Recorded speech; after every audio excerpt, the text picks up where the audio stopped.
Mesdames, messieurs, chers collègues, chers étudiants, puisqu'il y a des étudiants dans la salle. Alors je dois vous dire que c'est avec un plaisir tout particulier que nous vous accueillons aujourd'hui dans cet amphithéâtre d'Alençon pour cette deuxième journée de colloque intitulée « De la règle de droit aux nouvelles pratiques managériales dans les collectivités territoriales », dont, comme tu l'as rappelé Grégory, la première journée s'est déroulée hier à Paris au Conseil économique, social et environnemental.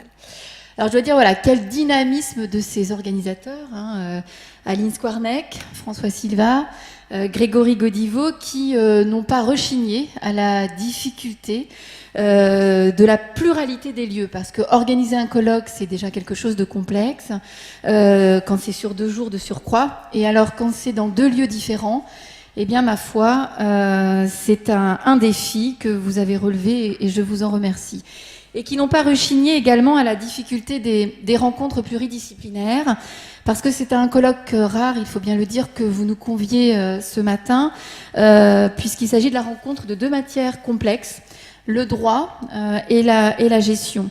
Alors, s'agissant de cette journée alençonnaise, bien évidemment, je ne peux que vous dire combien je suis, en tant que premier vice-doyen de l'UFR de droit et d'AES de Caen, particulièrement heureuse de vous accueillir, puisque nous sommes fiers de cette antenne, et votre présence ici montre l'attachement de notre direction à cette antenne. Alors fiers, pourquoi ? Fiers parce que nous formons des étudiants ici de L1 et de L2, mais également de licences professionnelles, donc métier du notariat et métiers de l'administration publique territoriale, qui sont nos 2 formations diplômantes à Bac+3 et que nous avons donc sur ce site. Fier de montrer aussi que ce site remplit toutes les fonctions attribuées à l'université, donc les fonctions d'enseignement, mais aussi les fonctions de recherche. Et ce colloque, eh bien, s'inscrit, il faut bien le dire, dans une lignée de journées d'études aux sujets variés qui sont régulièrement organisés dans cet amphithéâtre, tels des précédentes éditions que nous avons eu l'occasion d'organiser en procédure collective et plus récemment un colloque consacré au thème du cheval et du droit. Donc journée qui montre indéniablement le dynamisme de nos partenaires aussi sur ce territoire.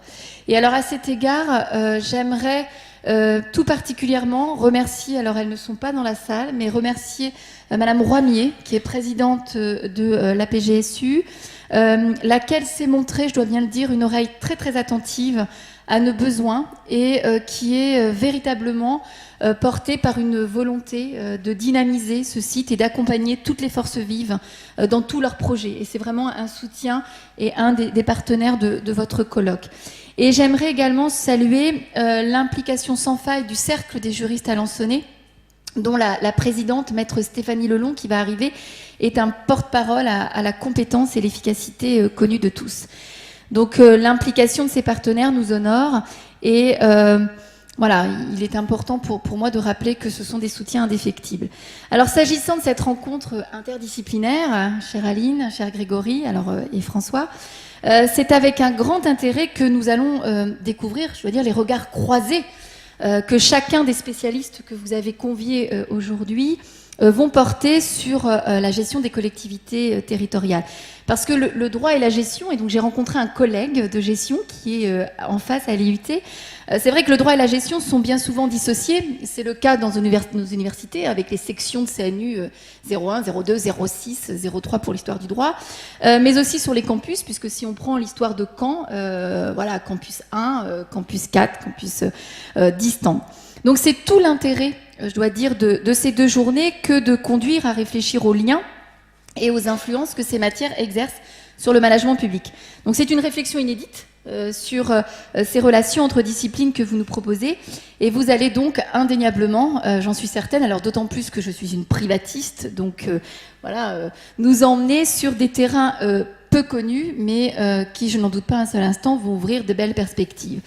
Et donc, réfléchir, s'ouvrir aux autres, voilà, un message plus particulier pour mes étudiants qui sont dans la salle, mais c'est aussi là l'occasion pour vous de voir toute la richesse immédiate de vos formations universitaires, qui sont à la fois des formations d'enseignement, mais des formations de recherche, et qui vous destinent, vous aussi, à des carrières qui peut-être vous conduiront un jour à être à notre place ici.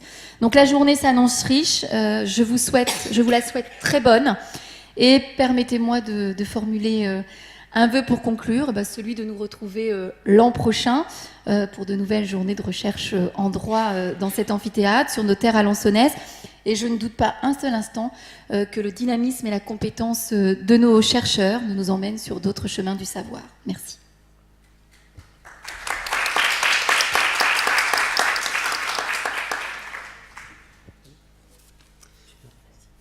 Bonjour à toutes et à tous. Il y a deux choses qui sont invariables dans ce type de colloque, de manifestation. La première, c'est les problèmes informatiques qu'on rencontre au début, mais ça, je dirais que c'est presque toujours le cas, malheureusement. Et la deuxième chose, c'est que l'assistance est toujours à 3 km. C'est-à-dire que les gens n'osent pas se mettre dans les premiers rangs. Bon, ça aussi, c'est toujours comme ça. Peu importe. Je m'appelle Olivier Fréhel, je suis, vous l'avez dit, directeur général adjoint au conseil départemental de l'Orne. Je suis en charge du pôle finance-culture. C'est un rapprochement qui est assez atypique, assez original, on peut le dire. Assez peu commun, en tout cas. Bon, à vrai dire, je suis là un peu par hasard. Alors, non pas, rassurez-vous, que j'ai vu de la lumière et je suis rentré. Je suis là par hasard parce que c'est Christine Roimier, que vous avez citée, qui devait initialement ouvrir avec vous cette journée, cette deuxième journée plutôt du colloque, des rencontres interprofessionnelles. Elle n'a pas pu malheureusement être présente pour des raisons indépendantes de sa volonté, mais je l'ai contactée bien sûr avant cette journée. Je lui ai demandé quel message souhaitez-vous que je transmette aux chercheurs, aux enseignants, aux praticiens du droit, aux étudiants. Alors elle m'a d'abord demandé de vous remercier très sincèrement, très chaleureusement pour cette journée qui est importante. Importante parce qu'elle permet de conforter, je dirais, la place et le rayonnement du pôle universitaire d'Alençon-Damigny, auquel nous sommes extrêmement attachés. Il est important qu'il y ait en France des grands centres universitaires, comme à Caen, à Rouen ou ailleurs, mais il est important aussi qu'il y ait sur nos territoires, et notamment dans un département rural tel que l'Orne, une offre universitaire de proximité, qui est à la fois un facteur d'attractivité pour le territoire, pour le département, et nous y sommes très attachés, et qui est aussi un facteur d'animation pour l'agglomération alençonnaise et pour Alençon, notamment le jeudi soir. Donc je me rends compte parce que j'habite sur le chemin entre Damigny et puis le centre-ville, donc c'est vrai que le jeudi soir et la nuit du jeudi au vendredi, c'est parfois un petit peu animé. Mais bon, ça permet de mettre un peu d'animation à Alençon, et c'est très bien. L'enjeu essentiel pour nous, effectivement, c'est de conforter la présence de ce pôle universitaire. Nous y sommes extrêmement attachés et une initiative telle que celle qui a lieu aujourd'hui, ce colloque, eh bien, est un élément qui y contribue. Parce que l'université, c'est bien sûr l'enseignement, c'est très important, mais c'est aussi la recherche. Et donc, il est extrêmement important à nos yeux que ce type de colloque puisse se tenir ici, à Alençon. Un colloque qui s'annonce, je n'ai pas pu être présent à la journée d'hier, mais le programme était, je dirais, assez édifiant et extrêmement intéressant. Je pense que les échanges d'aujourd'hui le seront également. Voilà, je ne serai pas plus long. Je pense qu'il est important qu'on puisse rapidement rentrer dans le vif du sujet, mais on vous redire encore tout le plaisir que nous avons à être parmi vous aujourd'hui et que le conseil départemental est présent aux côtés des étudiants et aux côtés des enseignants et chercheurs. Merci beaucoup.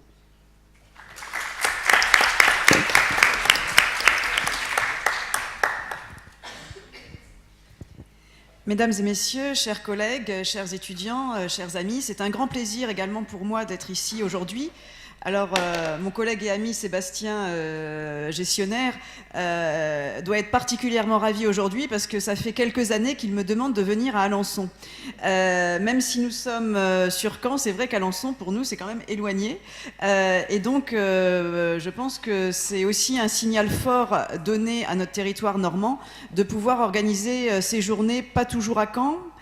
Nous étions hier à Paris, et de pouvoir aussi valoriser les sites délocalisés de l'université. Je crois que c'est important aussi, et vous le verrez dans les débats que nous aurons, la dimension territoriale est importante, et je pense que même nous, en tant qu'universitaires, nous la valorisons pas suffisamment. Donc je suis vraiment ravie que cette deuxième journée ait lieu à Alençon, parce que c'est vraiment important pour vous étudiants, mais aussi pour tous les acteurs locaux ici présents, et quelques-uns viendront nous rejoindre au cours de la journée, de valoriser aussi les réflexions sur un territoire donné et de bien contextualiser les problématiques managériales aujourd'hui.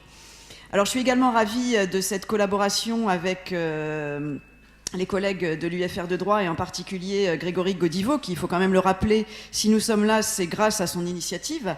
Moi, je me suis greffée après, malencontreusement, pour compléter, je dirais, la réflexion, mais finalement, son idée, c'était quand même de partir sur l'évolution des organisations territoriales, des collectivités territoriales, de valoriser cette licence d'Alençon et de réfléchir sur finalement quels seront demain les environnements dans lesquels qu'on soit gestionnaire ou juriste ou politologue ou je ne sais pas comment on dit, ou sociologue peut-être, ou psychologue, mais en tout cas essentiellement les chercheurs en sciences sociales vont préparer des réflexions qui vont être utiles aux différents praticiens. Et je crois que c'est vraiment notre mission, en tout cas nous en sciences de gestion, c'est comme ça qu'on envisage aujourd'hui la recherche, c'était pas forcément le cas hier, dans une vision plus positiviste, mais là encore nous aurons l'occasion aujourd'hui de discuter des termes, du vocabulaire, car nous nous sommes rendus compte que finalement la richesse aussi de l'interdisciplinarité, c'est de partager un langage, et qu'aujourd'hui je crois que nous avons peut-être commencé à ouvrir une porte, mais cette porte elle est juste ouverte, parce que finalement on s'est rendu compte hier que nous ne parlions pas du tout, et moi un petit peu avant, au cours de l'organisation de ces 2 journées avec Grégory, nous ne parlions pas du tout le même langage, et que certains mots ne veulent pas du tout dire la même chose, a priori.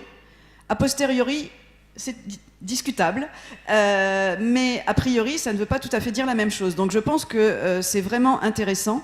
Et sans faire le résumé de tout ce qui s'est passé hier, nous avons eu la chance d'avoir un collègue gestionnaire qui nous a fait une belle synthèse. Je pense que les étudiants qui étaient encore présents hier jusqu'à 18h avec nous l'ont apprécié, a bien mis le doigt sur finalement une vraie réflexion aujourd'hui qui a émergé. Et je crois, me semble-t-il, qu'il va falloir penser une bureaucratie ou des organisations hier bureaucratiques un peu plus imaginatives, pour reprendre le vocabulaire du professeur Chanu hier, et réfléchir justement sur des rapprochements un peu plus importants. Et nous avons en tout cas, je pense, au travers de la première journée d'hier, et je pense que ce sera le cas aussi aujourd'hui, mis le doigt sur un sujet qui semble intéresser. J'espère qu'il sera intéressant, mais qui semble intéresser un grand nombre. Et les collègues d'hier, il y en a quelques-uns qui sont dans la salle, je pense, seraient partants pour qu'on pérennise la réflexion et qu'il y ait une sorte de petite association informelle pour un premier temps, dans un premier temps, de chercheurs en sciences de gestion, de chercheurs en droit, mais aussi en sciences politiques, parce que nous avons eu l'honneur hier d'écouter Dominique Régnier, qui nous a quand même dresser un tableau assez noir de la réalité sur le territoire des différentes organisations et de la réflexion politique et des instances qui aujourd'hui sont organisées d'une certaine façon, mais certainement pas de la bonne façon, pour appréhender tous les enjeux qui nous attendent.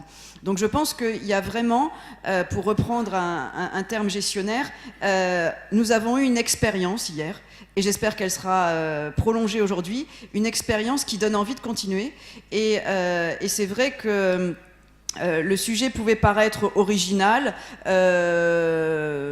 déroutant, etc. au départ, mais finalement je crois qu'on pose une vraie question, c'est celle de l'évolution de la gouvernance territoriale. Et ça, je crois que peut-être ce sera un thème à continuer à creuser pour demain, et surtout dans une vision interdisciplinaire qui aujourd'hui manque à l'université française. Nous sommes tous rangés dans des silos, alors que finalement aujourd'hui dans l'entreprise privée nous décloisonnons, quoi, en tout cas celles qui ont compris décloisonnent de plus en plus. Donc je pense que nous avons de vrais enjeux à croiser nos regards, et même si personnellement je ne suis pas une spécialiste de management public, je crois que nous avons un intérêt à réfléchir à l'évolution de nos organisations sur un territoire donné.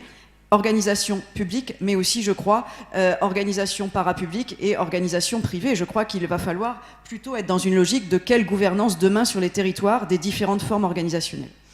Donc sans plus tarder, je laisse la parole à Grégory pour peut-être un dernier mot de cette ouverture, et nous lancerons les réflexions de la journée. Merci beaucoup, et en tout cas c'est un grand plaisir pour moi d'être parmi vous aujourd'hui.